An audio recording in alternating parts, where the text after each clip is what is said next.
Il nous arrive des fois de péter les câbles. Il nous arrive des fois franchement, de nous retrouver droit au mur, quoi, en fait. C'est que tu regardes à gauche, tu regardes à droite, tu regardes en haut, tu vois que toutes les portes sont fermées et tu te demandes qu'est-ce qu'il faut faire. Quand tu as une situation pareille ou bien tu te retrouves dans une situation pareille, en fait, tu n'as même pas le choix.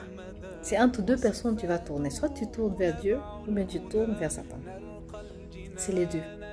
Parce que les hommes te tourneront le dos. Voilà. Et si les hommes te tournent le dos et que toi, tu n'as pas de moyens, c'est les deux là qui seront devant toi. Soit tu te tournes vers Dieu, soit tu te tournes vers Satan. Et le problème, quand tu veux te tourner vers Dieu, tu seras éprouvé. Donc, il faudra la patience et laisser Dieu faire les choses comme il le veut. Mais quand tu es trop pressé, tu te tournes vers Satan. Lui, il te donne, tu vois, il t'enlève un voile, il te montre la facilité, le succès. Et que voilà, il peut faire tout en un clic. Et les choses vont se passer comme tu veux. Donc, la plupart du temps, ceux qui ne sont pas patients, ils passent par là. Mais le problème, c'est que, tu sais, Dieu ne demande rien en retour. Même la reconnaissance, il ne te demande pas. Voilà. Il le fait parce qu'il veut le faire. Que tu sois reconnaissant ou pas, bien ou mauvais, ce n'est pas son problème.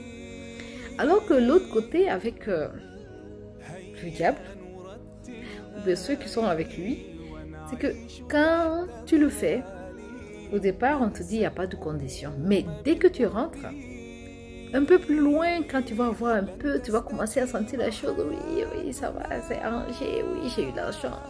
Mes affaires marchent bien.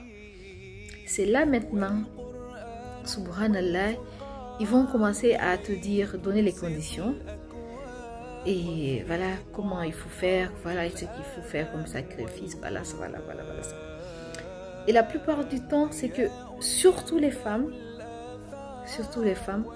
si c'est des hommes qui sont, parce que le diable il peut être des hommes, arrêtez bien, et voilà, bien dans leur costume, mais à l'intérieur c'est gâté. Donc c'est à partir de ce moment qu'ils vont commencer à faire ressortir leur vrai visage, te donner des conditions, te mettre de la pression pour que tu te donnes à eux, ou bien pour que tu fasses certaines choses, ou bien pour que, voilà. Ils vont t'imposer des choses extraordinaires que quand ils n'avaient pas commencé à t'aider là, ils n'osaient pas te le dire. Mais voilà, c'est trop tard parce que tu t'es déjà donné, tu as déjà accepté le pacte et après, tu te retrouves dans des situations difficiles. Alors, c'est pour ça que je conseille à tout le monde. C'est chaud, hein? Nous tous là, c'est chaud. Quelqu'un qui te dit qu'il n'est pas éprouvé, que c'est pas chaud, même s'il est multimilliardaire, c'est chaud. En fait, il y a le degré de chacun. Mais la patience. Moi, quand je suis partie à la Mecque, la première chose que j'ai demandé à Dieu, c'est de m'aider à garder la patience. Parce que je suis une personne qui est tellement chaude, tellement vive, tellement que je ne peux pas patienter. Et la première épreuve que Dieu m'a donnée là-bas, à la Mecque, il fallait que je patiente. Mais ça, il faut être dans mon 5 mètres pour comprendre, pour que je puisse t'expliquer ça. Parce que c'est une expérience qui m'a beaucoup fait grandir aussi. La patience. Je parle surtout aux personnes qui ont la foi, qui veulent être avec Dieu et qui ont décidé de purifier leur vie. C'est la patience. Si vous n'avez pas la patience, vous allez passer à côté. La patience. La patience. Celui qui a la patience, il a l'arme contre tout. Il a tout ce qu'il faut. La patience est l'acceptation de ce qu'on a. Il y a des gens qui dépensent des milliards pour avoir ce que tu as. Il y a des gens qui dépensent des centaines de milliards pour avoir ce que tu as. Toi, tu cherches ceux qui ont. Mais tu n'as pas l'argent pour acheter ce qu'ils ont. Mais tu as Dieu. Dis à Dieu de te donner ce qui est bon pour toi. Parce que tu ne sais pas ce qu'ils ont acheté là, ce qu'ils ont avec eux.